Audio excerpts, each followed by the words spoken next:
자, 우리 좀 남은 거 이제 마무리 합시다. 우리가 지난 시간에 관세 부과의 효과를 좀 봤어요. 오늘은 642페이지 비관세 장벽에 관한 걸 볼 텐데, 어제 우리가 본 관세 부과의 효과를 한번 확인해 볼게요.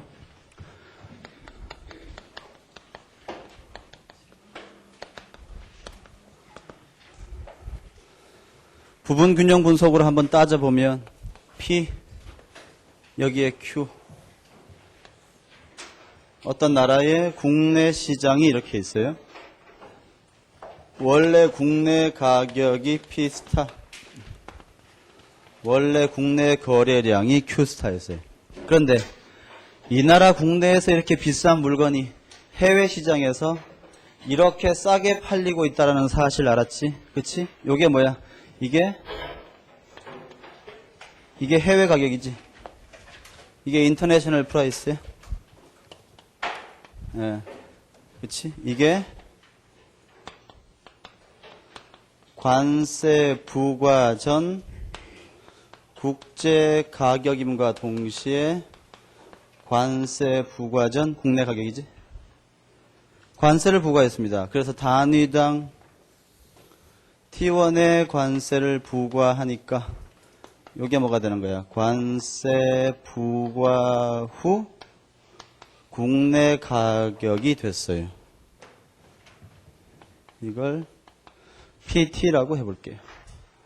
이때 관세 부과하기 전에 국내 생산량, 국내 소비량이던 것이 관세 부과 후에 국내 생산량, 국내 소비량이 됐으니까 요만큼이 뭐가 됩니까? 관세를 부과한 후에 수입의 크기고, 요만큼이 뭐가야? 관세를 부과하기 전에 수입의 크기가 되죠. 이때 이 면적이 A, 요게 B, 요게 C, 요게 D, 요렇게 있을 때 여기 가운데에 있는 C의 면적, 요게 뭐가 되는 거야? 정부의 관세. 이게 정부의 관세 수입이 되는 거고, 그 다음에 여기에 있는 B의 면적과 여기 있는 D의 면적, 요게 뭐가 되는 겁니까? 관세로 인한 초과 부담의 크기. 이렇게 됐었어요. 이때 이 A 면적이 의미하는 게 뭐라고 했습니까? 관세 부과의 국내 산업 보호 효과지. 그치? 그래서 A 면적은 원래 관세 부과하기 전에 소비자 잉여가 이만큼이었으니까 A 면적은 원래 관세 부과하기 전에 소비자 호주머니로 들어가는 건데, 관세 부과하고 나서는 소비자 잉여는 요만큼으로 줄고 생산자 잉여가 이만큼으로 증가해서 요게 소비자로부터 생산자로 전환된 부분이야. 그치? 요게 이제 관세 효과였어. 이제 오늘 볼 건 뭔가 하면 수량 할당 쿼터인데,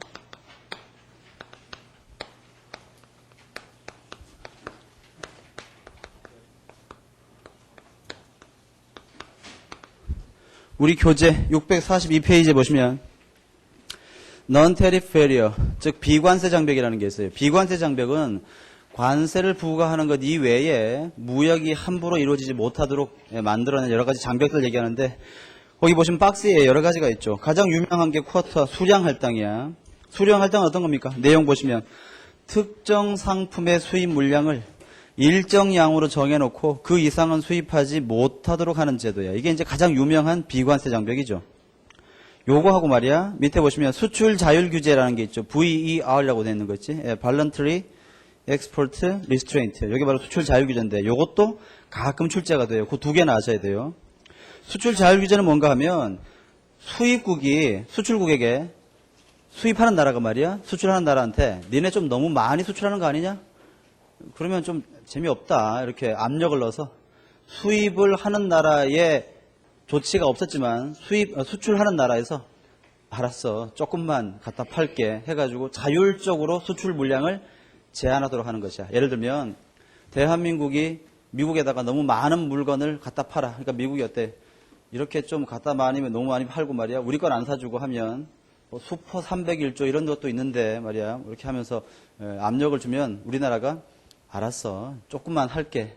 조금만 팔게. 라고 자체적으로 수출 물량을 제한하는 제도. 이게 이제 수출 자율규제죠. 수출 과징금, 수출 보조금, 수입 허가제. 그럼 여러분들이 참고로 보시고, 우리가 볼 건 수출 자율규제하고, 그 다음에 수량 할당 쿼터에 관한 것인데, 이제 쿼터를 한번 볼게요.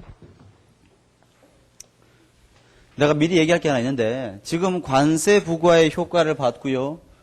수량 할당 쿼터의 효과를 볼 거고, 좀 이따가 수출 자율규제, VER의 효과를 볼 텐데, 미리 결론만 얘기하면, 이 세 가지의 효과는요, 똑같아요. 예. 그런데 딱 하나만 차이가 있어. 그 하나의 차이가 중요하겠지. 그게 뭔지 한번 잘 고민하면서 내용을 봅시다. 자, 원래 P, 그 다음에 여기에 Q. 어떤 국내 시장에서 S, D 해서 원래는 국내 시장의 가격이 P 스타였는데 그때 거래량이 Q 스타였습니다.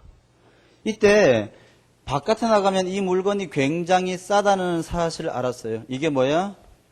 수량 할당을 하기 전에 국제 가격이었어요. 요게 쿼타를 부과하기 전에 국내 가격이자 동시에 국제 가격이야. 아, 여러분, 칠판 왼쪽에 있는 이 그림은 지금 이거 소국 그림이야, 대국 그림이야? 이건 소국의 그림인 거 바로 알아야 돼. 이제 우린 소국이라고 가정하고 내용을 볼게요. 이때 수입하면 이만큼의 많은 수입이 이루어지는 거죠. 이게 이제 쿼타를 부과하기 전의 수입의 크기야. 정부가 보니까 야, 이거 큰일 났단 말이지. 이거 여기 이 Q라고 하는 물건이 국내 시장에서는 요만큼밖에 생산이 안 되고 이렇게나 많은 양이 전량 수입에 의존하고 있어. 이러다가는 국내 산업이 다 죽을 것 같아. 안 되겠어요. 국내 산업을 좀 보호하고 싶어요. 그래서 정했지. 어떻게? 니네 한 해에 수입할 수 있는 이 물건의 양을 예를 들면 요만큼만 수입할 수 있다 이렇게 정한 거야. 여기서부터 여기까지의 길이만 수입할 수 있다. 그렇게 정하면 여기에 있는 공급 곡선이 오른쪽으로 이동하겠지. 즉 공급이 증가하겠지. 얼마만큼? 이 가로축 길이만큼, 요 노란색 길이만큼 오른쪽으로 공급이 증가할 거야. 왜냐하면 이게 기존에 있는 국내 공급인데 이만큼씩 수입을 할 수 있으니까 이게 오른쪽으로 그만큼 시프트 할 거야. 그래서 새로운 공급 곡선은요. 얘가 S 더하기 쿼터가 되는 거고요. 쿼터.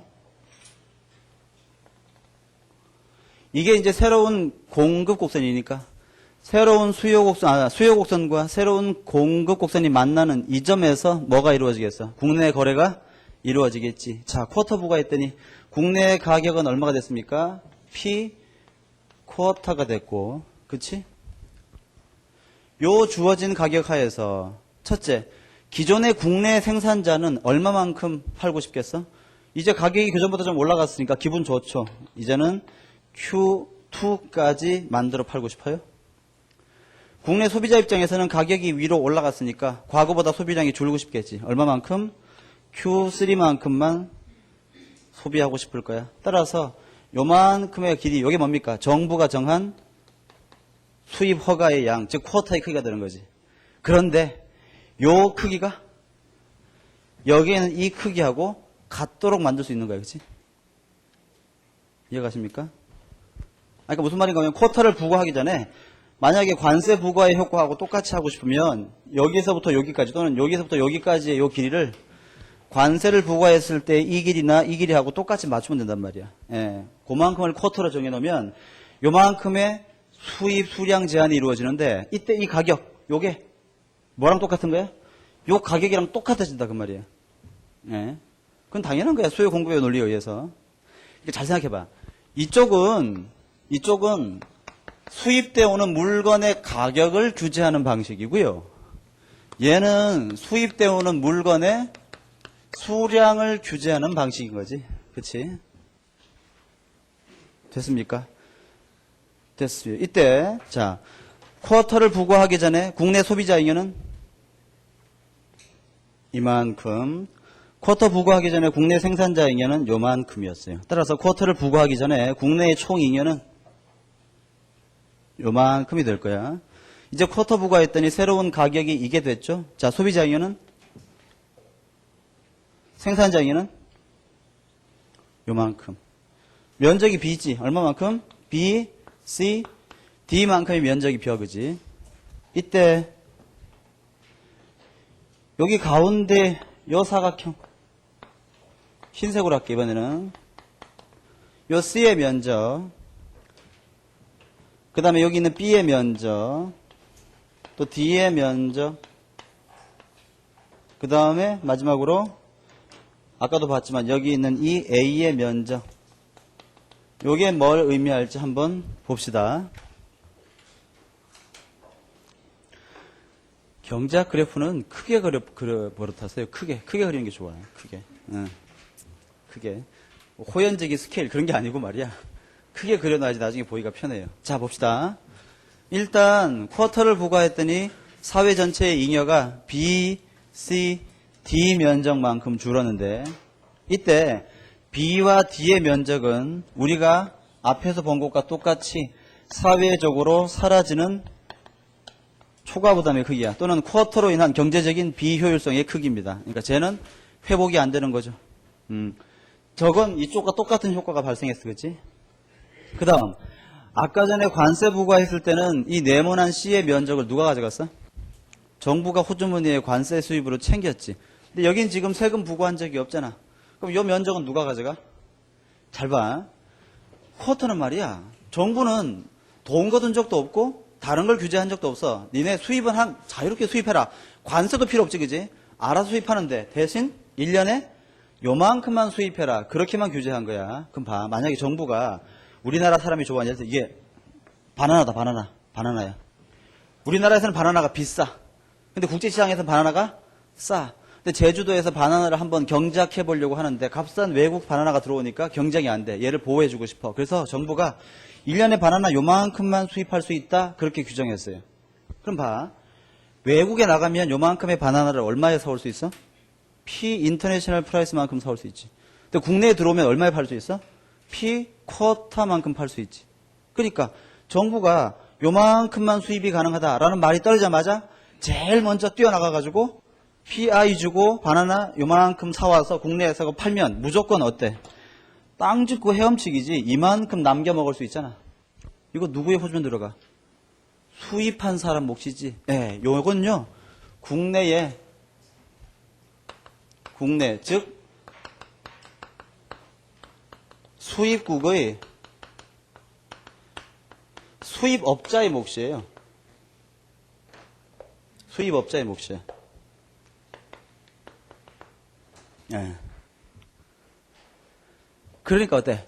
관세를 부과하거나 쿼터를 부과하거나 대한민국이라고 하는 한 나라 전체적인 사회적인 후생이나 경제적 효과는 아무런 차이가 없어. 그치? 아까는 이게 정부 호주머니로 들어간 거지만 지금은 수입업자의 호주머니로 들어간 차이밖에 없지 않습니까? 그치? 나머지 다 똑같은 거야. 유일한 차이라면 뭐야? 정부 대신에 국내 수입업자가 가져갔다. 요거밖에 없는 거지. 근데 봐. 그러면 요만큼을 아무나 수입할 수 있다고 하면 제일 먼저 나가서 사오는 사람이 흔히 얘기하는 말로 장땡이. 제일 좋은 거 아니야? 그치? 그러니까 이게 여러분 대부분의 국가에서 쿼터가 시행되면 말이야. 이 쿼터의 수입 권리, 요만큼을 수입해 올 수 있는 권리가 일종의 아주 특권이 되는 거예요. 특권. 예, 땅 주고 헤엄치는 거 아닙니까? 싸게 사다가 비싸게 팔 수 있으니까. 그래서 대부분 쿼터를 부과하는 나라에서는 수입업자를 선정해줘. 선정. 만약에 수입업자를 선정할 때 이 수입할 수 있는 권리를 경매에 붙이면 또는 공개 입찰로 하면 어때? 정부가 입찰 받아가지고 그 차익만큼을 챙겨갈 수가 있을 테니까 공개 입찰로 한다면 이게 다시 어때? 정부의 몫으로 들어갈 가능성이 많아지겠지. 만약에 공개 입찰 하지 않고 그냥 특정 개인에게 일방적으로 준다면 누구한테 주겠어? 그건 왕의 친인척이라든지 정부 고위관리와 특별관계에 있는 사람이라든지, 그치? 예. 여권 실세와 특수이해관계에 있는 그런 사람들이 대부분 가져갈 거야. 그래서 여러 가지 지대 추구 행위나 이권과 관련해가지고 많이 문제돼 왔던 게 이쪽이에요. 이해해보세요. 어렵지 않지? 그럼 이거하고 효과가 똑같은데 이걸 안 하고 굳이 이걸 하는 이유는 뭐야? 얘는 일단 관세는 아니잖아, 관세. 그치? 말 그대로 비관세 장벽이니까 어때? 나 관세는 세금 매긴 적 없어. 니네 뭐 자유롭게 이렇게 수출하고 수입하고 알아서 해라. 대신 나는 물량만 조절했을 뿐이다. 이런 항변이 조금 가능한 여지가 있는 거야. 그치? 요게 쿼터의 효과. 그 다음에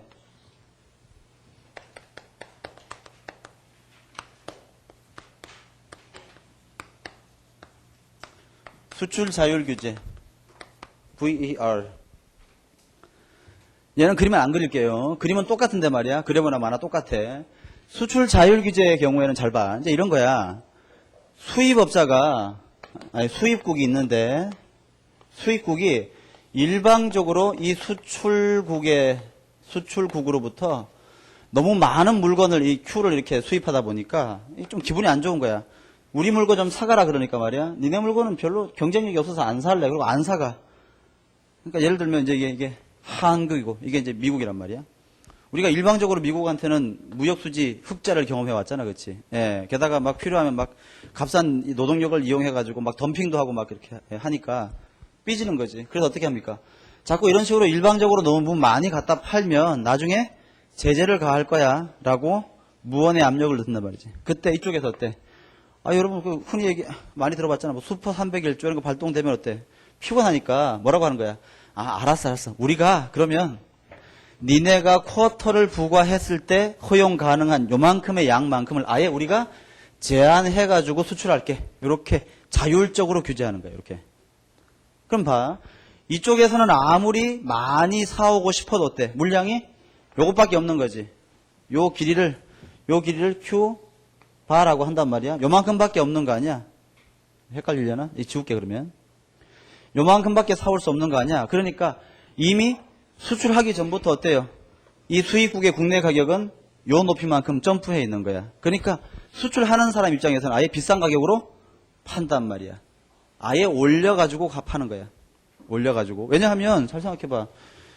이걸 수입하는 업자 입장에서는 요 가격보다 싸게만 사올 수 있으면 손해가 아니잖아. 그러니까 얼마든지 가격이 요 가격 이하라면 사올 준비가 돼 있는 거지. 그러니까 아예 수출하는 쪽에서 어때? 그 가격으로 판매한단 말이야. 그러니까 이걸 그림을 그리면 이 왼쪽 그림하고 똑같은 그래프가 나와요.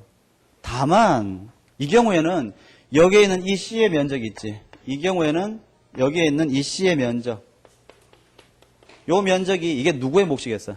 나머지는 다 똑같고.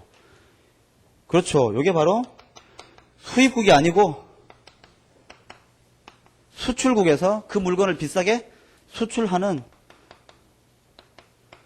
수출업자의 몫이 됩니다. 수출업자의 몫이. 그것만 다르지 나머지는 똑같은 것이에요. 그럼 봐. 세 가지 관세, 쿼터, 그 다음에 수출 자율규제 셋 중에서 수입국 입장에서 가장 불리한 제도는 뭐야? 수입국 입장에서. 요것만큼이 이쪽으로 빠져나가잖아. 하지만 얘의 경우에는 국가 전체적인 문제는 전혀 차이가 없는 거지. 그렇게 한번 비교를 해보세요. 643페이지에 그런 내용들이 있습니다. 현실적으로 여러분, 이 수출 자율 규제가 굉장히 빈번하게 발생해. 이건 왜 그래? 잘 생각해봐. 얘는 말 그대로 관세니까 자유무역이라고 하는 전 세계적인 큰 틀에 좀 위배될 수 있어. 얘도 관세는 아니지만 비관세 장벽이니까 이것도 어때요? 자유무역을 위배한다라는 비난을 피할 길이 없어요. 근데 수출 자율 규제는 어때? 수입국이 어떤 조치를 취한 적이 없지. 수출하는 쪽에서 알아서 기어준 거 아니야? 알아서 기어준 거. 그러니까 어때? 이쪽은 훨씬 더 수입국 입장에서 마음은 편하단 말이야. 요만큼의 후생은 뺏기지만 훨씬 편할 수 있어요. 그 밑에 보시면 그런 얘기 있지. 643페이지 하단에 뭐 WTO 규정 등등에 위배되지 않기 때문에 훨씬 편리하다. 그런 내용이 있으니까 이해를 해보시기 바랍니다. 644페이지 경제 통합을 볼게요. 최근에 한미 FTA가 워낙 말이 많아서 이쪽은 뭐 출제 가능성이 높다고 보여지는데 내가 지금 저기 FTA 자료를 갖다가 나눠드리려고 출력을 했는데 뭐라 그럽니까? 기계가 고장 나가지고 말이야. 출력이 안 돼서 지금 고치고 있는데 다음 시간에 카피해가지고 나눠드릴게요. 요 다음 시간에 이따가 한번 읽어보시고요. 여러분 분명히 내 생각인데 내년에 FTA와 관련된 또는 지금 여기에 있는 경제통합과 관련된 문제가 분명히 나올 것이에요. 분명히. 그럼 우리가 맞춰야겠지, 그지? 예. 거시경제학은 시사적인 문제가 많이 출제됩니다. 자, 볼게요. 국제경제통합. 경제통합이 뭐야? 마음이 맞는 나라끼리 한 편을 먹는 거야. 한 편. 친구들끼리 그런 적 있잖아. 이거 모릅니까? 흔히 그 전문 용어로 깜보를 먹는다 그러지. 깜보. 알아? 깜보? 저기 서울 와가지고 그 얘기 처음 들었는데. 예. 그러니까 너랑 나랑은 사이좋게 지내자 뭐 이제 그런 거 아닙니까? 그치? 비슷한 입장에 있는 또는 비슷한 지리적인 아니면 이해관계가 얽혀있는 국가끼리 한 편을 먹는 거야. 이게 국제경제통합이죠.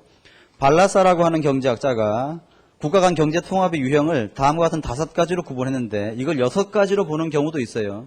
우리 교재에서는 5가지로 보고 있으니까 봅시다. 일단은 이걸 순서대로 다 암기해야 돼. 순서대로. 경제통합의 강도가 가장 약한 것이 뭐야? 자유무역지역이지. 또는 자유무역협정. 이게 뭡니까? FTA 아니야, FTA. 예. Free Trade Area. 예. 지금 최근에 문제되고 있는 게 이거죠. 자유무역지역 또는 자유무역협정. 이 다음에 뭐야? 관세동맹. 그 다음에 공동시장. 경제동맹. 그 다음에 완전한 경제통합이에요. 잠깐 내가 이해를 돕기 위해서 한번 써보면 가장 이제 간단한 게 위에서부터 쓸까?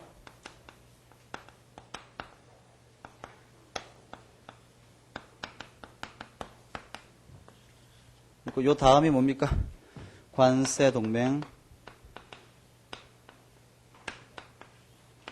요 다음이 공동시장.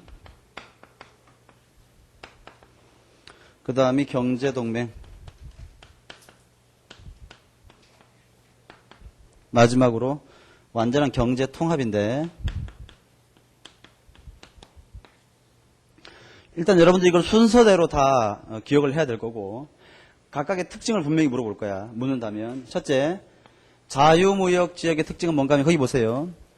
회원국 사이의 관계와 비회원국 사이의 관계인데 먼저 자유무역지역은 한편 먹은 깜부를 먹은 나라들 사이는 말이야 관세나 비관세 장벽을 없애버려. 여기 있잖아.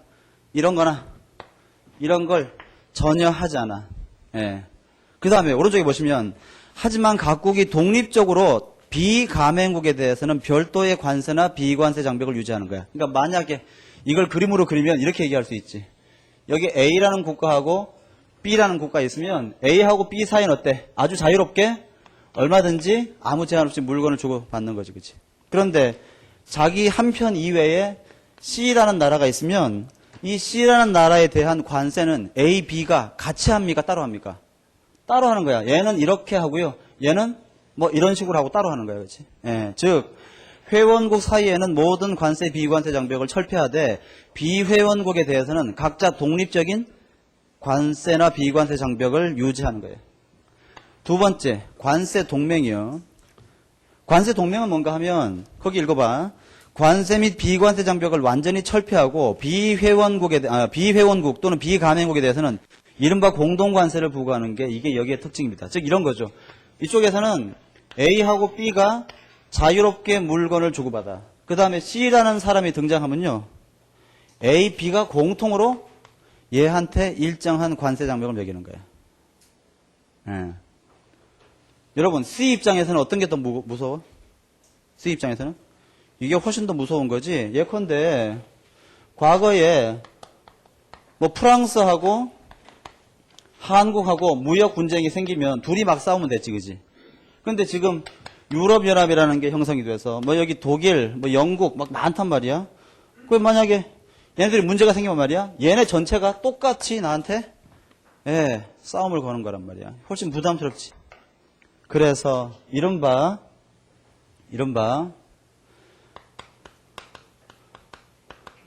공동관세가 처음으로 도입되는 단계가 언제부터입니까? 관세동맹 단계부터예요. 그 다음 여기 있는 공동시장은 뭔가 하면 공동시장은 같은 지역 내에 있는 두 나라 사이에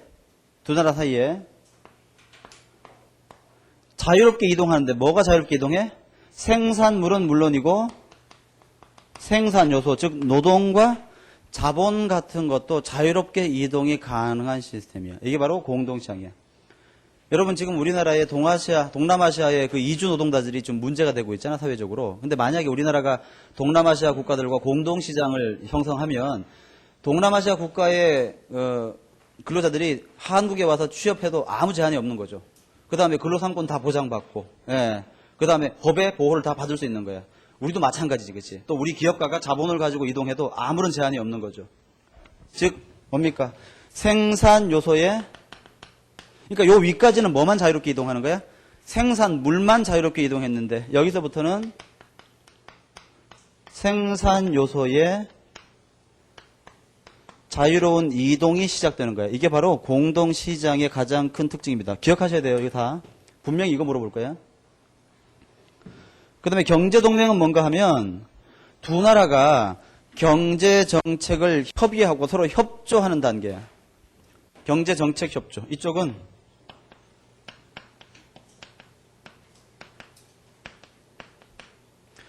경제정책의 협조가 이루어지는 단계인데 지금 여러분, 지금 지구상에 있는 경제기구, 국제통합기구 굉장히 많잖아. 오른쪽 박스에 보시면 뭐 유럽연합 EU부터 해가지고 EEA, 그 다음에 APEC 많이 들어봤지? 나프타, 그 다음에 아세안 뭐 등등 굉장히 많은데 이 중에 가장 경제통합의 정도가 아주 공고한 게 뭐야? 유럽연합 EU지, 그지? EU는요, 여러분 지금 경제동맹에서 경제통합으로 넘어가는 이 중간 과정에 있어요. 예, EU가. 여러분 최근에 EU가 유럽연합이 경제동맹 단계에서 했던 여러 가지 조치들 있잖아. 기억나? 뭘 했어? 단일화폐 만들었잖아. 단일화폐. 기억나시죠?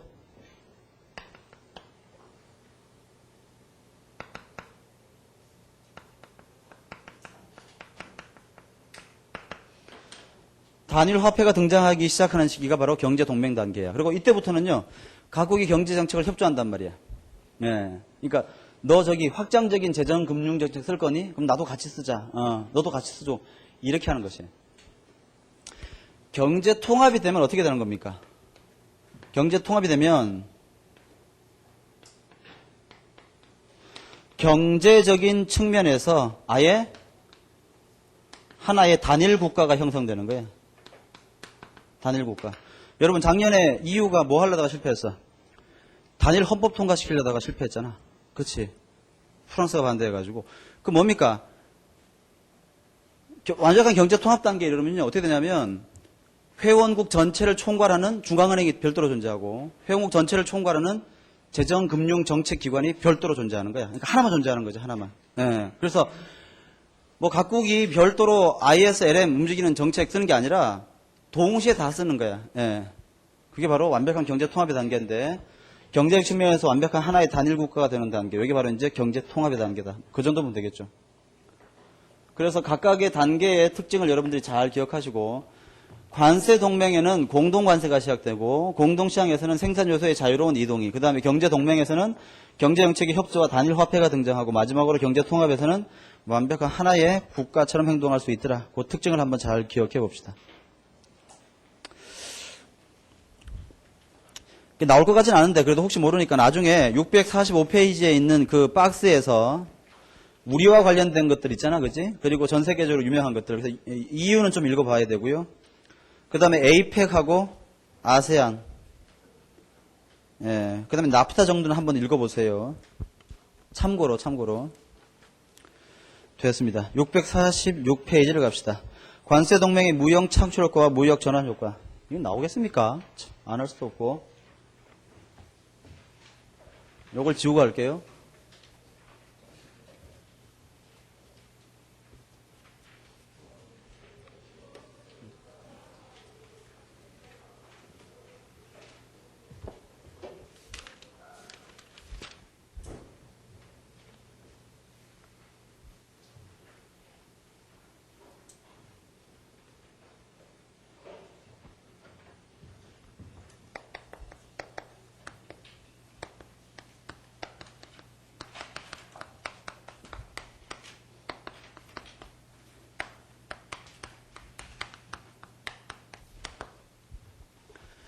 무역 창출 효과와 무역 전환 효과인데 이렇게 기억하면 좋아요. 무역 창출 효과는 긍정적인 효과고 무역 전환 효과는 좀 부정적인 효과야. 즉 무역 창출 효과는 무역으로 인한 경제적 효율성이 증가하는 효과고 무역 전환 효과는 무역으로 인한 경제적 효율성이 감소하는 효과인데 책에 있는 개념을 먼저 읽어봅시다. 무역 창출 효과는 관세 동맹 이전에 무역이 발생하지 않았지만 관세 동맹으로 인해서 새로운 무역의 기회가 생겨나는 효과야.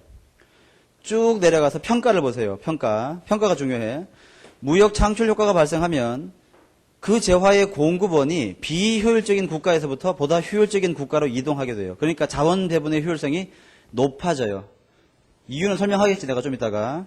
그 다음 무역 전환 효과.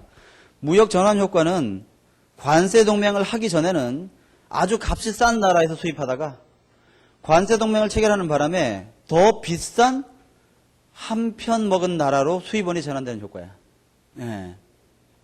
그래서 평가를 보면 무역 전환 효과가 발생하면 재화의 공급원이 효율적인 국가에서 비효율적인 국가로 전환되는 것이 특징이에요. 그러니까 비효율적으로 바뀐단 말이야. 예를 한번 들어볼게. 그래서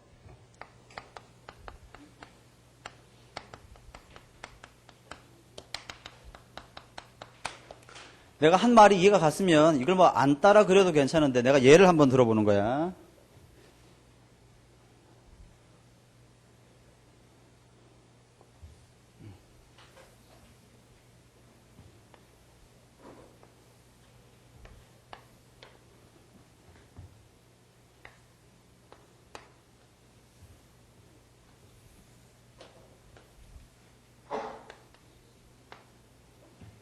A국이 본국이야. 여기 있는 A국이 이제 본국이야. 우리나라지, 이제. 우리나라가 A국이야. 각국의 생산비인데, 지금 현재 어떤 물건 하나의 생산비가 A국이 자국이 50, B국이 40, C국이 30, 이렇게 되고 있어요. 근데 이때 A국이 B, C국에 대해서 100%의 관세를 부과하고 있습니다. 그러면 관세 부과 후에 가격은 얼마가 됩니까? A국은 자기 나라한테 자기가 관세 매길 일은 없지. 그대로 50. B국은 80. C국은 60 이렇게 돼서 A국이 B, C 국가에게 관세를 부과하면 수입이 이루어져 안 이루어져? 수입 불가능하잖아. 이 수입해봤자 더 비싼데 아무도 안 살 거 아니야. 그러니까 어떻게 됩니까? 그냥 이 나라 물건을 자급자족하겠지. 맞아? 그런데 여러분 보세요. 지금 사실 A국보다는 B국이나 C국이 훨씬 더 싸게 생산할 수 있잖아, 지금. 그치? 그러니까 더 싸게 생산하는 나라로부터 수입해가지고 쓰면 경제 전체의 효율성이 증가할 텐데도 그냥 A국이 관세를 부과했기 때문에 그대로 자급자족하고 있었어. 그러다가 갑자기 A국이 B국하고 한 편을 맺었어. 깜보를 먹은 거지. 그래서 A국이 B국에 대해서는 관세를 철폐하고요. C국에 대해서는 여전히 100%의 관세를 부과했다고 해볼게. 그럼 얼마가 됩니까? 여기는 여전히 50이고 여기는 이제 40이 되고 여기는 60이겠지. 그럼 이제 어떻게 됩니까? 수입이 이루어지겠지. B국에서 수입해서 먹는 게 더 싸잖아. 그러니까 수입이 이루어지겠지. 그럼 봐. 좀 전에는 훨씬 생산 비용이 비싼 나라에서 소비가 이루어지다가 생산이 이루어지다가 이제는 어때? 관세를 없애는 관세 동맹, 즉 경제 통합이 이루어지니까 뭐가 발생합니까? 보다 효율적인 생산지가 이동했고 이루어지지 않던 국제 거래가 새로 생기게 된 거야. 이게 바로 무역 창출 효과야. 새로운 무역이 창출된 거지. 반면에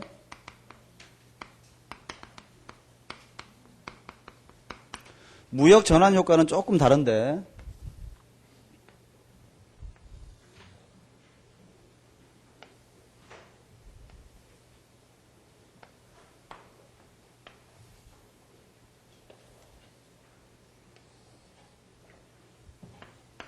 역시 여전히 A국이 본국이고 B국, C국 생산비 여전히 뭐 똑같다고 해볼까요? 50, 40, 30인데 지금 현재 A국이 B국과 C국에 대해서 50%의 관세를 부과하고 있다고 해볼게. 50% 관세하면 어떻게 됩니까? A국은 여전히 50, 얘는 60, 얘는 45 이렇게 되나? 맞지? 관세를 50%만 부과하니까 지금 누구에게로부터 수입해? C국으로부터 수입하고 있지. 맞아요? 근데 C국은 어때? 세 나라 중에서 가장 생산비가 싼 효율적인 공급원이잖아. 지금 수입원을 잘 선택하고 있지 사실 지금. 그런데 갑자기 A국이 말이야 B국하고 한 편을 맺었어. 그래가지고 이 A국이 B국에 대해서는 관세를 철폐해버리고요. C국에 대해서는 여전히 50%의 관세를 부과하게 되면 A국은 여전히 50이고 B국은 어때 이제 40으로 바뀌고 C국은 여전히 45가 될 테니까 이젠 누구한테 수입해? B국으로 수입원이 바뀔 거 아니야. 근데 B국은 기존의 C국보다 생산비가 더 비싼 나라단 말이야. 그러니까 무역의 거래처가 다른 나라로 전환되면서 보다 효율적이지 못한 나라로 무역의 거래처가 바뀐 거지. 이게 바로 무역 전환 효과야. 그러니까 무역 전환 효과는 부정적이다. 얘는 긍정적이다. 그렇게 한번 구분을 해보세요. 이 예는 내가 그냥 참고로 든 거야. 그치? 개념만 이해하면 돼. 개념만.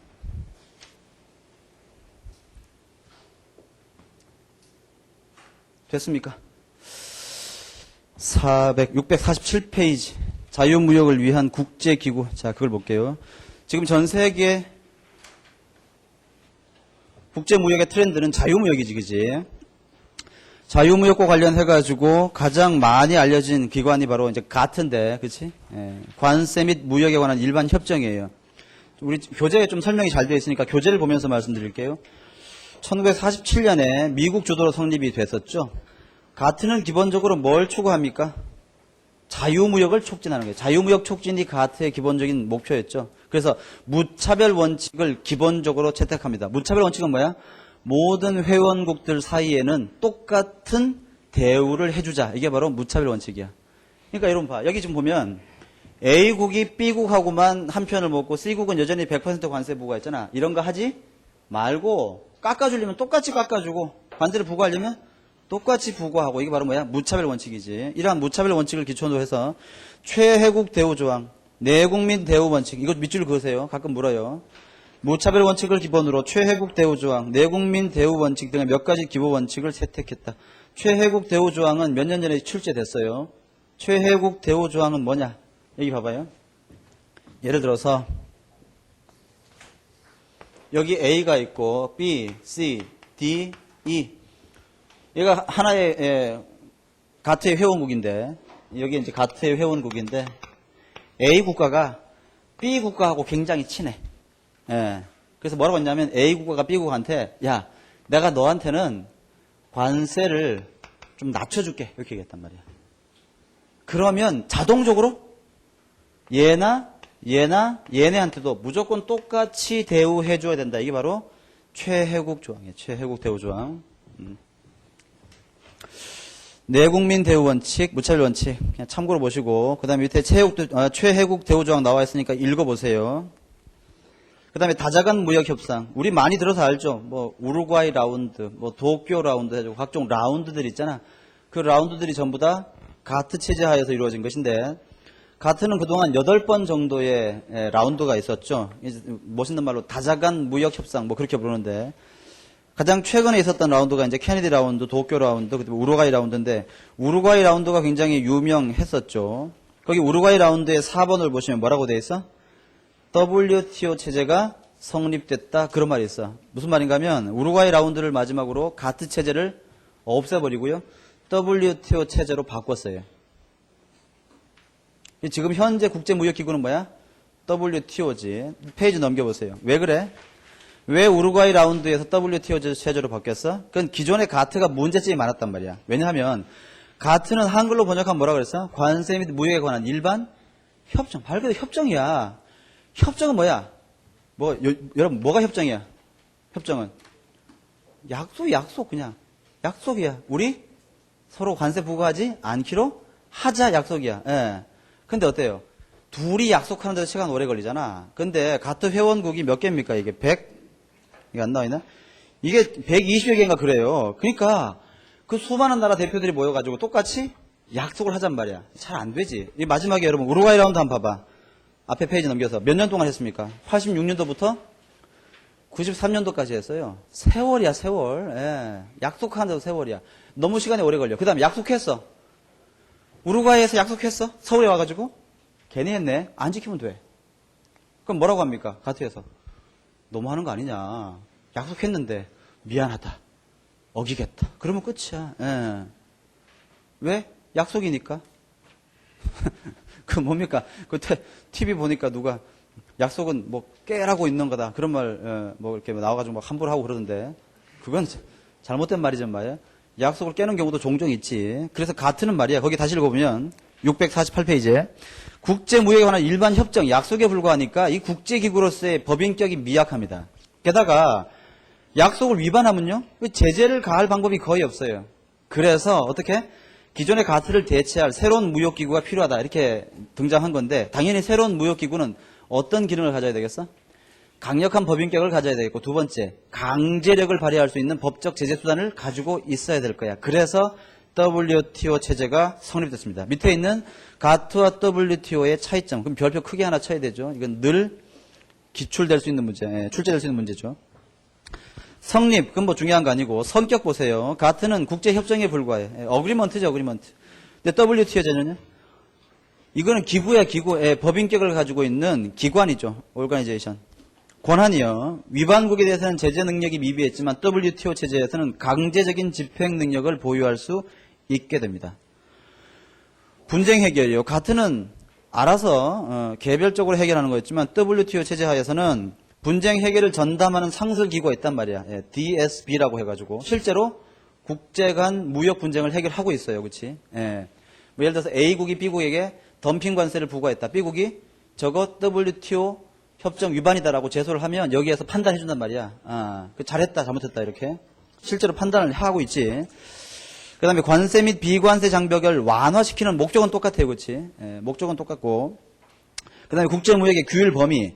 그거 보시면 가트는 공산품을 주로 대상으로 하고 서비스나 지적재산권에 대해서는 굉장히 미약한 고려를 하고 있었는데 WTO 체제 하에서는 공산품 외에 농산물에 대해서도 굉장히 강하게 규제하고 있고 특히 최근에 문제가 되고 있는 지적재산권이라든지 아니면 서비스와 관련된 것도 강력하게 규제하고 있더라.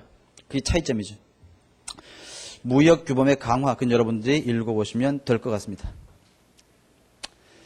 됐고요. 그 다음에 이제 뉴 라운드. 그 WTO 체제로 이제 바뀐 다음에 새로운 라운드. 그러니까 여러분 이게 우루과이 라운드. 이 라운드가 뭐예요? 라운드? 라운드는 이렇게 둥그렇게 앉아가지고 이렇게 회의하는 거 아니야? 이렇게 앉아서 이렇게 라운드. 동등한 입장에서 이렇게 회의하는 것 같지만 또 라운드는 뭡니까? 권투 경기할 때 라운드 1 싸우자 이거지 한판 이렇게. 라운드 2 이게 두 가지의 참 중폭적인 의미가 있는 거야. 이게 이제 국가 간에 보이지 않는 무역 전쟁을 의미하기도 하고 또 평등한 조건 하에서의 협상을 의미하기도 하는데 여러분 알다시피 이제 최근에 그 뭡니까 자유무역주의에 대한 또 국가적 이기주의에 대한 반발로 다양한 이제 그 뭡니까 비정부 단체들 NGO들이 이 전 세계 통합에 대해서 굉장히 반대하는 시위를 많이 하고 있잖아. 그래가지고 뭐 어디 이제 무슨 라운드 열렸다면 말이야. 거기 가가지고 막 이제 시위하고 집회하고 막 그러는 바람에 이제 회의 장소를 찾기도 마땅치가 않아요. 그러니까 한번 회의하면 막 그 도시가 쑥대밭이 되는 거지. 그래서 지난번에 뭡니까? 거기 보시면 2001년도에는 어디에서 했어? 카타르 도하라는 데서 말이야. 도하? 나는 그때 알지도 못했어 이런 거 있는지. 도하라는 데서 했단 말이야. 근데 이때부터는 어때? 라운드라는 명칭을 포기하고 도하 개발 아젠다라고 이름을 좀 바꿨어요. 이게 실제 사실상 라운드지, 그지? 이렇게 해가지고 지금 어떤 것들을 주로 협상하고 있냐면 농업 서비스, 그 다음에 반덤핑과 관련된 보조금들, 그 다음에 경쟁, 정책, 환경 등등을 협의하고 있습니다. 또 협의할 예정이고 그래서 새로운 WTO 체제 하에서는 그린 라운드, 블루 라운드, 경쟁 라운드, 기술 라운드 등등의 각종 라운드들이 또는 개발 아젠다가 열릴 그런 예정에 있다. 협의가 계속 진행 중이죠. 우리 교재에 나와 있는 내용은 조금 부족하니까 여러분들이 개인적으로 좀 뭡니까 경제신문도 한 번씩 읽어보고 그 다음에 인터넷 검색도 좀 해보시고 이렇게 해보세요. 제가 이따가 자료는 좀 몇 개 나눠드릴 테니까 남북 문제와 웅크타드 뭐 개념만 알면 되는데 남북 문제가 뭐야? 한반도 문제인가? 아니죠. 남북 문제는 뭔가 하면 이제 전 세계 지도를 펴보면 세계 지도가 이렇게 있으면 적도가 이렇게 있을 때 주로 선진국들은 다 어디에 있는 거야? 북반구에 위치하고 있는 거지. 미국, 일본, 유럽, 그다음에 뭐 아시아의 4마리 용 뭐 등등 해가지고 말이야. 후진국들은 대부분 어디 있는 거야? 남반구에 있단 말이야. 아프리카라든지 이쪽. 그래서 선진국과 후진국 사이의 무역 분쟁 또는 국제적인 교역에서의 발생하는 문제, 이걸 우리가 남북 문제 그렇게 불러요. 동서 문제는 뭘까? 그런 말도 쓰는데. 동서 문제는 뭐야? 동일한 선진국과 선진국 사이에서 벌어지는 국제적인 문제, 이걸 우리가 동서 문제라고도 부르기도 해. 참고로 거기 밑에 보시면 웅크타드라고 하는 UN 국제 무역 개발 회의가 있지. 웅크타드는 특성을 좀 기억하시면 되는데 얘는요 선진국을 위한 자유무역 기구가 아니고 후진국의 입장에서 남북 문제를 해결하고자 하는 국제기구야. 여기 동그라미 2번 있죠. 웅크타드는 남북 문제를 후진국 입장에서 해결하는 국제기구야. 그러니까 입장이 후진국 입장이니까 아무래도 결론이 좀 누구에게 유리하게 나겠어? 후진국에 조금 더 유리하게 나올 거야. 시험과 관련해가지고 가장 많이 출제되는 것은 제일 하단에 있는 GSP, 일반 특혜 관세라는 것인데, 일반 특혜 관세는 뭔가 하면요.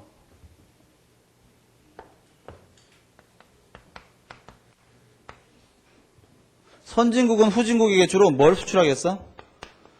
공산품 수출하지 않겠습니까? 후진국은 선진국에게 주로 농산품 또는 농산물 같은 거 많이 수출할 텐데 일반적으로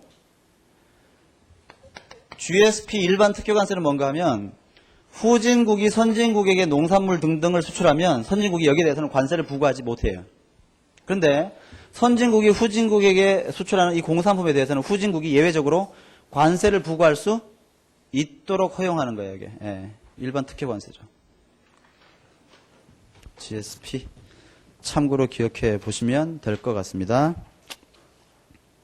그래요.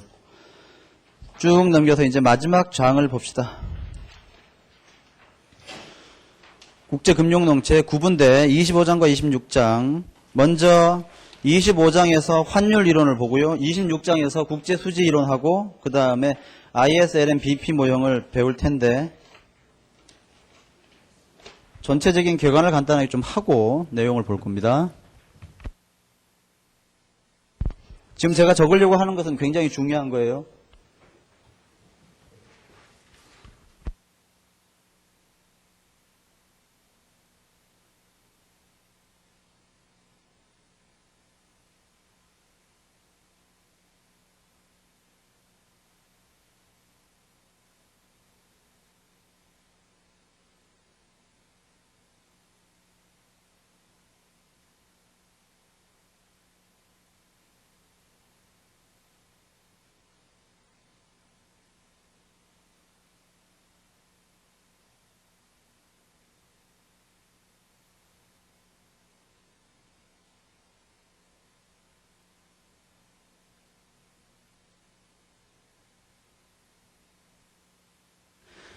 제가 먼저 뭐 할 건가 하면 국제수지와 환율, 그 다음에 이자율의 관계를 한번 개관할 거야. 근데 이게 아마 앞으로 배울 내용의 핵심이 될 거예요. 자, 우리가 지금까지 국제수지라는 말을 많이 썼는데 국제수지는 크게 두 가지로 나누어집니다. 첫 번째는 경상수지고요. 두 번째는 자본수지예요.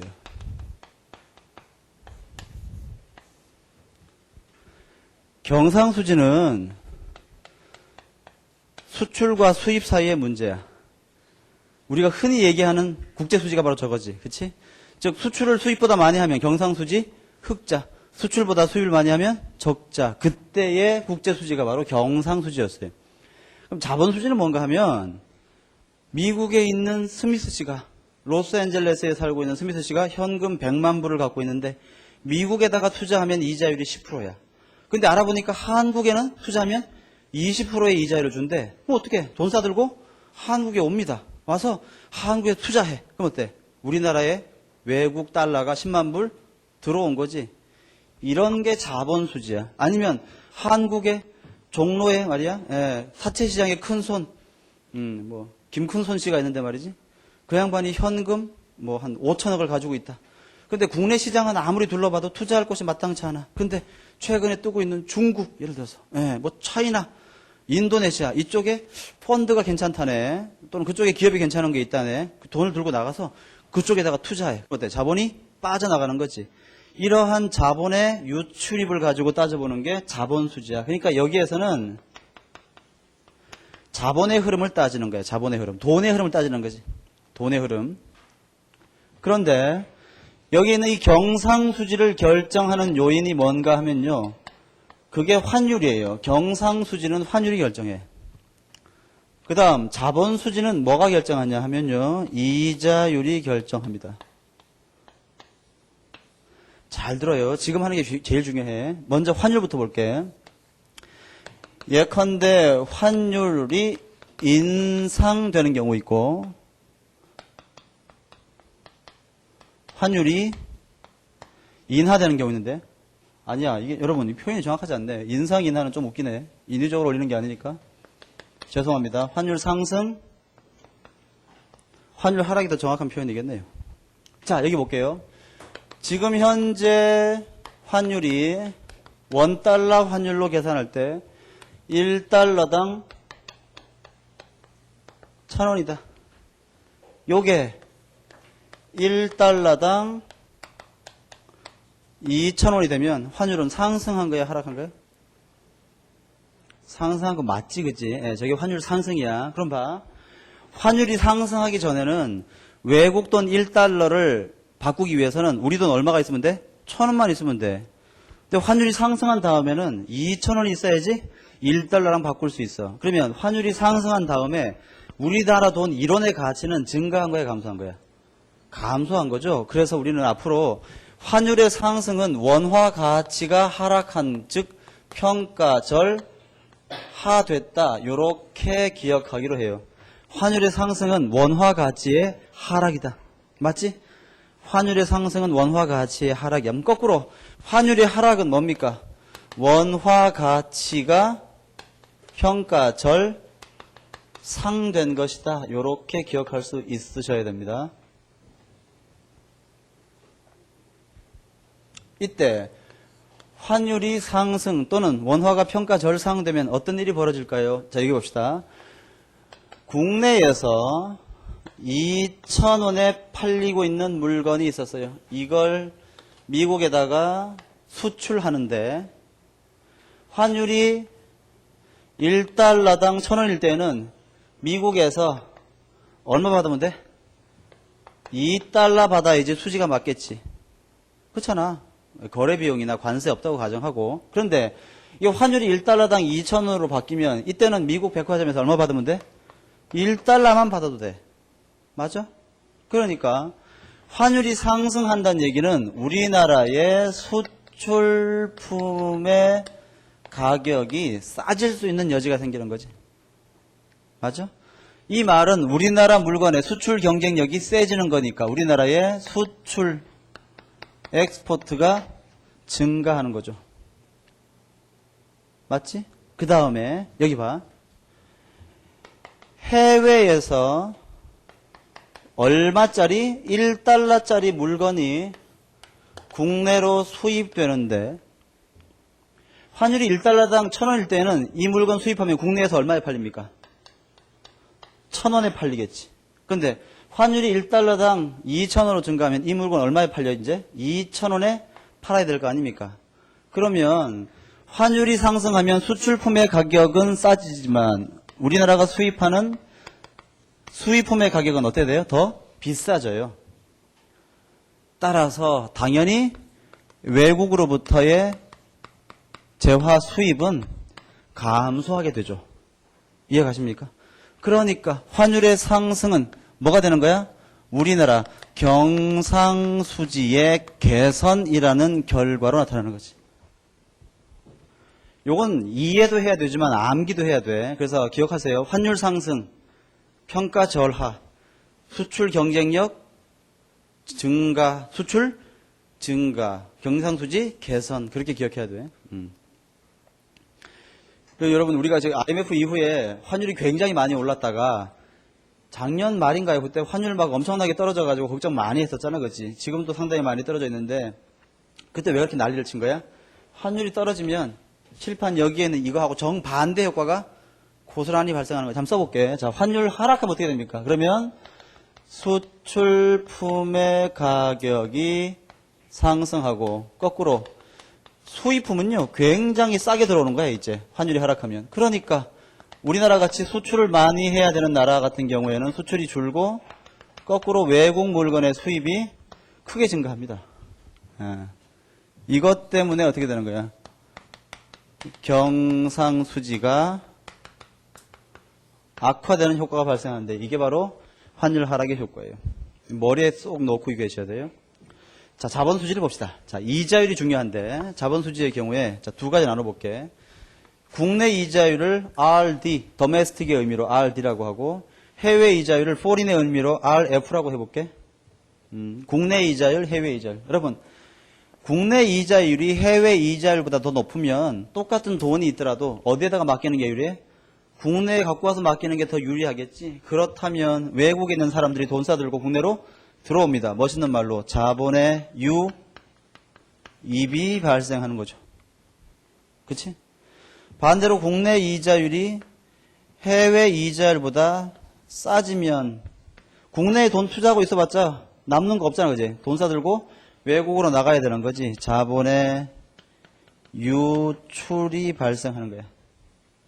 물론 자본의 유출과 유입은 이자율만 가지고 결정되는 건 아니지. 그 나라 경제의 장기적인 전망이라든지 예컨대 우리나라 같이 남북이 분단되어 있고 어떤 전쟁 발발의 가능성이 상시적으로 존재하는 국가의 경우에는 어떤 국제 정세도 굉장히 영향을 크게 받겠지. 그치? 예. IMF 때 여러분, 우리가 IMF를 겪었던 이유가 뭡니까? 외국인 투자가들이 그 당시에 한보 세트 터지고 한국 정치 불안하고 경제 불안하고 하니까 어때? 야, 여기 앞으로 이제 한국에다가 투자하면 안 되겠다라는 생각이 갑자기 확산되면서 돈을 다 싸들고 일거에 나가버린 거지. 그러니까 어떻게 돼요? 돈이 급격하게 빠져나가서 나중에 배우겠지만 그 환율 방어하다가 외환 보유고가 바닥난 거란 말이야. 그래서 이 경우에는 자본 수지가 개선되는 거고 이 경우에는 자본 수지가 악화되는 거다 그 말이에요. 이거 이렇게지. 나 위에 거라고 좀 헷갈릴 것 같아서 이렇게 나누는 거야. 그러면 경상수지가 흑자면 반드시 국제수지도 흑자인가? 그건 아니야, 그치? 예, 또 자본수지가 적자라고 해서 국제수지가 적자인 것도 아니겠죠. 예, 이렇게 한번 잘 기억을 해보시고요. 저걸 바탕으로 우리가 공부를 좀 해볼 텐데 25장을 좀 가볼게요. 앞에 환율 개념 좀 봅시다. 자, 환율의 개념 및 표시 방법. 환율의 개념 1번 환율이란 뭡니까? 자국 화폐와 외국 화폐의 교환 비율을 의미해요. 나머지 읽어보시고 환율의 표시 방법이요. 1번 지급 환율 자국 통화 표시 환율이라고 되어 있는데 옆에다가 이렇게 쓰세요. 1번 옆에다가 원 달러 환율이라고 쓰시고 1번 옆에다가 2번에 보시면 외국 통화 표시 환율 또는 수취 환율이라고 되어 있는데 2번 옆에다가 달러 원 환율 이렇게 적어보세요. 여러분 내가 지금 칠판에 쓴 여기 있는 이 환율 여기 바로 뭐야? 원달러 환율이지. 이게 가장 보편적으로 사용되는 환율 개념이야. 예. 이게 바로 우리 교재의 1번 뭡니까? 자국 통화 표시 환율이지. 이게 보편적이야. 그런데 영연방 같은 나라에서는요 또는 일부 유럽 국가에서는 꼭 정반대로 써. 어떻게 쓰는 거야? 이렇게 쓴단 말이야. 예를 들면 환율이 여기는 환율 얼마냐 그러면 뭐라고 얘기하는 거야? 암묵적으로 1달러당 해놓고 지금 1,000원이야 이렇게 얘기하는데 여기서 뭐라고 하는 거야? 환율 얼마니 그러면 0.001달러야 이렇게 얘기하는 거지. 이해가십니까? 예. 재미없지 이건. 일부 선물시장에서 많이 쓰고요. 주로 영연방에서 이렇게 써. 이렇게 기억하면 돼. 그냥 참고로 보면 돼요. 부담스럽게 보실 필요 전혀 없습니다. 넘기시고요. 그 다음에 702페이지 상단에 보시면 환율 상승과 하락의 의미인데 이미 다 했지. 환율이 상승하는 것을 우리는 평가절 하, 환율이 하락하는 것은 평가절 상. 나중에 할 텐데 봐. 그러면 우리나라 돈의 위력이 세지면 세질수록 환율은 하락하는 거고, 우리나라 돈이 가치가 떨어지면 환율은 상승할 거야. 안 배운 건데 그냥 해보는 거야, 편안하게. 여러분, 우리 중앙은행이 돈을 막 남발해. 한국 돈을 막 남발해서 찍어냈어. 그럼 우리 돈이 흔해지지. 우리 돈의 가치가 감소할 때 그 경우는 환율은 반드시 상승해요. 예. 그 다음, 우리나라의 국력이 세졌어. 즉, 우리나라의 국민소득이 엄청나게 증가했습니다. 우리나라의 국민소득이 증가하면 우리나라 돈의 화폐 가치가 증가하기 때문에 환율은 하락해요. 그 다음, 인플레이션. 우리 옛날에 배웠지. 인플레이션이 발생하면 화폐 가치가 감소, 화폐 구매력이 감소한다 그랬지. 우리나라가 인플레이션이 심하면 환율은 상승해요, 상승. 예. 나중에 할 거야. 그렇게 기억을 해 보십시오. 자, 밑에 보시면 명목 환율과 실질 환율이라고 되어 있는데, 칠판에 제가 적은 요거 있지? 요게 명목 환율이야. 1달러는 1,000원과 같다. 이렇게. 실질 환율은 뭔가 하면 물가를 고려해 가지고 표시한 건데, 실질 환율은 암기해야 돼요, 암기. 아니, 물론 우리가 공부할 때는 명목 환율만 이용하는데, 실질 환율을 시험에서 물어볼 수 있습니다. 실질 환율은 어떻게 표시하냐면, 여러분, 제가 이제 명목 환율은 이렇게 표시했지. 명목 환율은 소문자 E라고 썼는데, 실질 환율은 입실론이다. 이렇게 쓰고요. 어떻게 계산되냐 하면, 명목 환율 E에다가 뭘 곱하는 거야? 이렇게 하는 게 더 편하겠네. 명목 환율 E에다가 P분의 PF를 이렇게 곱하는 거야. PF가 뭡니까? 외국의 물가야. P가 국내 물가야. 예. 그럼 요거는 뭐를 의미해? 요걸 다시 쓰면 얘는 P분의 EPF 이렇게 쓸 수 있는데, 실질 환율은 이게 의미하는 건 뭔가 하면 여기 있는 얘가 뭡니까? 잘 봐. 여기는 E가 요거 아니야. 1달러당 1,000원. 여기 명목 환율이잖아. 예를 들어서 미국에서 사과 한 상자가, 아니, 사과 안 팔잖아. 미국에서 양주 한 병이 100달러라고 쳐. 그러면 E 곱하기 PF는 얼마야, 그러면? 100 곱하기 1,000원 이렇게 되겠지. 그럼 얼마입니까? 10만 원인가? 이렇게 되겠지. 요거 나누기, 한국에서 양주 한 병이 예를 들어서 뭐 한 10만 원, 아니 10만 원 너무 많다. 양주 한 병이 2만 원 한다고 해봐. 그럼 2만 원. 이렇게 나면 얼마가 되는 거야, 이게? 5 이렇게 되나? 그럼 이게 의미하는 게 뭐야? 한국의 기준으로, 한국의 물건으로 치면 지금 현재 몇 개나 외국 물건을 구입할 수 있을 것인가? 즉, 거기 있지만 우리나라와 이제 거기 5번을 보세요. 5번. 5번을 보시면 밑줄. 5번 보시면 실질 환율은 우리나라에서 생산된 재화와 외국에서 생산된 재화 사이의 재화의 상대 가격을 의미하는 거야. 잠깐 여기 봐봐. 환율은 돈과 돈의 비율이지. 실질 환율은 재화 가격의 비율이다. 이렇게 기억하면 돼. 식만 기억하면 돼요. 6번이 시험에 나올 수 있죠. 밑줄. 실질 환율이 상승하면 수출은 증가합니까? 감소합니까? 증가하는 것이에요. 밑줄. 실질 환율이 상승하면 국내에서 생산된 재화의 상대 가격이 하락하므로, 여기 봐봐. 얘가 상승한다는 얘기는 얘가 커지고 얘는 작아진다는 말 아니야. 그러니까 어때? 국내 가격보다 해외 가격이 더 비싸지는 거지. 그러니까 어때요? 우리가 수출하기가 더 쉬워진다 그 얘기야. 수출이 증가하고. 밑에 보시면 친절하게 당구장 표시에서 교역 조건의 역수와 동일하다. 실질 환율은. 그렇게 돼 있지. 그러면 뭘 할 수 있어? 교역 조건이 개선한다는 얘기는 실질 환율이 감소한다는 말과 같다라고 한번 이해해 볼 수도 있겠네요. 실질 환율은 식만 기억하고 계시면 충분합니다. 그래요.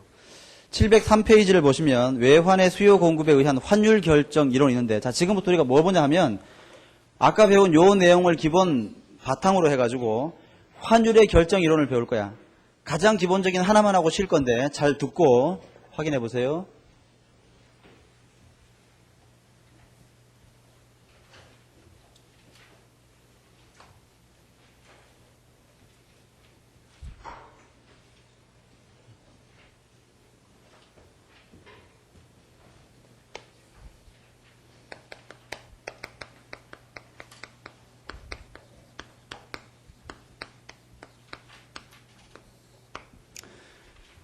여러분, 환율 결정 이론은 굉장히 여러 가지가 있어요.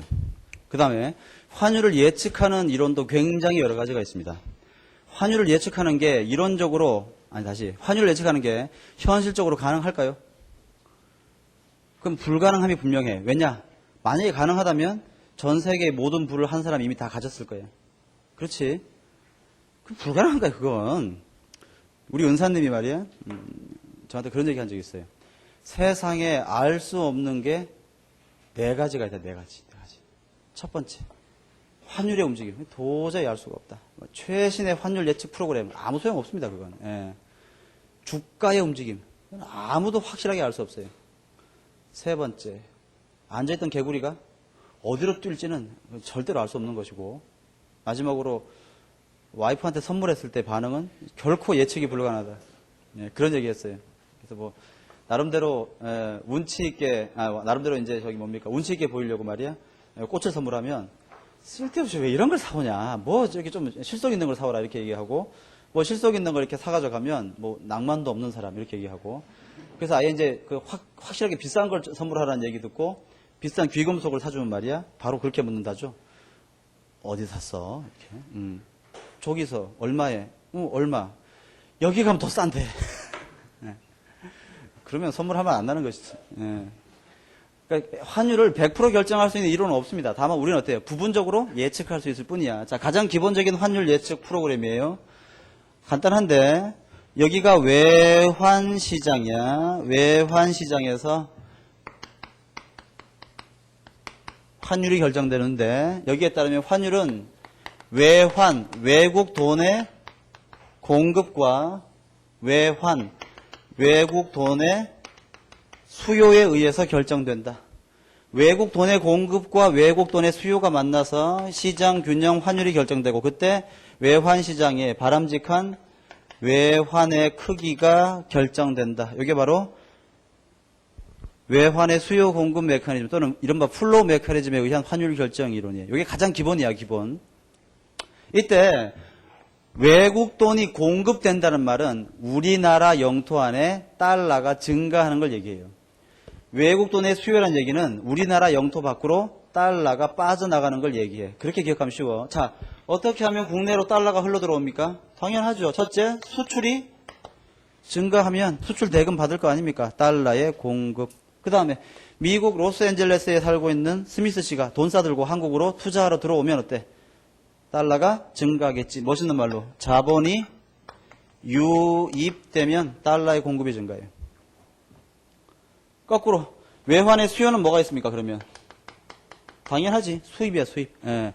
외국으로부터 물건을 사오려면 물건 사오고 대금으로 뭘 줘야 돼? 달러를 줘야 되는 거지. 달러 안 주면 되잖아. 우리 세종대왕 그려진 10,000원짜리 있잖아. 그거 이렇게 많이 모아가지고 주면 사면 되잖아. 원화를 가지고는 볼펜 한 자루 못 사요. 그렇지? 왜? 아직 원화는 국제거래화폐가 아니기 때문에 그렇단 말이야. 예, 달러, 엔, 마르크, 프랑 이런 국제 통용화폐가 아니기 때문에 외국 돈이 없으면 볼펜 한 자루 못 산단 말이야. 그러니까 어때? 외환의 수요에는 수입이 들어가는 거야. 수입. 또 하나 뭡니까? 자본이 빠져나가는 자본 유출이 있으면 외환의 수요가 증가하는 거야. 그러면 이렇게 해야 될 거 아니야? 자, 수출이 증가하면 환율이 어떻게 되겠는가? 아, 수출은 외환의 공급이니까 수출이 증가하면 외환의 공급이 우측으로 이동하고 환율은 하락하고 외환의 양은 증가할 거고. 뭐 자본의 유출이 발생하면 자본의 유출은 외환의 수요니까 유출이 발생하면 수요가 증가해가지고 환율 상승하고 이렇게 따져봐야 될 텐데 그렇게 하면 너무 복잡해. 이따가 요령을 좀 가르쳐 드릴게요. 일단은 요걸 가지고 한번 확인해 봅시다. 요걸 가지고 첫째, 우리나라의 국민소득이 증가하면 환율은 어떻게 될까? 우리나라의 소득이 증가하면 뭐가 증가합니까? 수입이 증가해. 수입이 증가하면 환율은요. 여기 봐. 어떻게 되는 거예요? 상승되는 거죠. 상승. 두 번째, 우리나라의 물가가 상승하면 어떻게 돼? 물가 상승하면 지웠나? 여러분 1달러의 환율이 1,000원일 때 국내 가격이 1,000원인 물건을 수출하면 미국에서 얼마 받아야 돼? 1달러 받으면 되지. 근데 물가가 상승해가지고 이 물건이 2,000원짜리가 되면 어떻게 되는 거야? 이제는 2달러 받아야 되니까 물가가 상승하면 우리나라 수출품의 가격이 증가하는 거지. 수출품의 가격이 증가하니까 어떤 일이 벌어집니까? 우리나라의 수출이 감소하는 거고, 수출이 감소하면 외환의 공급이 감소하니까 외환 시장에서 환율은 역시 상승하는 거예요. 이건 기본이야, 기본이야. 이게 안 되면 아무것도 안 돼요. 세 번째. 자, 국내 이자율이 상승하면 어떻게 돼? 아주 쉽네. 여기 있잖아. 이자율이 상승하면 이런 상태에서 이런 상태로 바뀌겠지. 즉 외국으로부터의 자본 유입은 많아지고 유출은 작아질 테니까 이자율 상승하면 어떻게 돼? 자본의 순유입이 증가해서 어때요? 환율은 하락하게 될 거야. 그렇지? 시험에서 이거 물으면 아주 쉽게 대답할 수 있어야 되는데 가끔 요거 묻죠. 그럼 외국의 국민소득이 증가하면 어떻게 됩니까? 어떻게 되는 거야? 우리나라의 수출이 증가해서 환율은 하락하게 되는 거고, 외국 물가가 증가하면 어떻게 되는 거야? 우리나라의 우리나라로부터 수입되는 수입품의 가격이 어떻게 되는 거야? 비싸지기 때문에 우리나라의 수입이, 우리나라로 들어오는 수입이 감소하고, 따라서 환율은 어떻게 되는 거야? 하락하게 되겠지. 마지막으로 외국의 이자율이 상승하면 자본의 유출이 증가해서 환율은 상승하는 거예요. 어렵지. 이렇게 하면 힘들어요. 그래서 천기누설의 비밀을 말이에요. 괜히 얘기했는데 아닌데 그거. 별거 아니에요. 한번 들어보세요. 저는 개인적으로 어떻게 이해하고 있냐면 환율은 쓰세요. 이렇게 거기다가 써. 필기한 데다가. 환율은 외국 돈의 가치야. 다시 한번 환율은 외국 돈의 가치야. 그럼 만약에 외국 돈이 귀하고 희소하면 희소할수록 외국 돈의 가치는 증가하겠지. 그럼 환율은 증가해요. 외국 돈이 막 넘쳐 흘러 풍부해. 그러면 외국 돈의 가치가 하락하겠지. 환율은 하락하는 거야. 자, 이거 다 무시해. 이거 다 무시하고 말이야. 쉽게 한번 생각해봐. 우리가 수출을 많이 했어. 그러면 수출 대금으로 달러가 많이 들어오지. 국내에 달러가 흔해져. 달러의 가치가 하락해. 환율은 하락하는 거예요. 그치? 외국으로 자본이 막 빠져나갔어. 국내에 달러가 귀해지지 점점. 달러의 가치가 상승해요. 환율은 상승하는 거야. 물가가 상승했어. 물가 상승, 인플레이션이 발생하면 우리나라 돈의 가치가 하락하죠. 외국 돈의 가치는 상대적으로 증가하는 거야. 환율은 상승해요. 이자율이 상승했어요. 우리나라 이자율이 비싸면 외국 사람들이 투자하려고 막 들어오겠지. 국내에 달러가 흔해져. 달러가 풍부하지. 환율은 하락하는 거야. 그렇게 접근하면 훨씬 빨라. 이해가십니까? 예, 그렇게 합시다. 그래요. 거기까지 하면 704페이지까지 정리가 된 것 같으니까 여러분들이 한번 확인해 보세요. 좀 쉬었다가 계속할게요.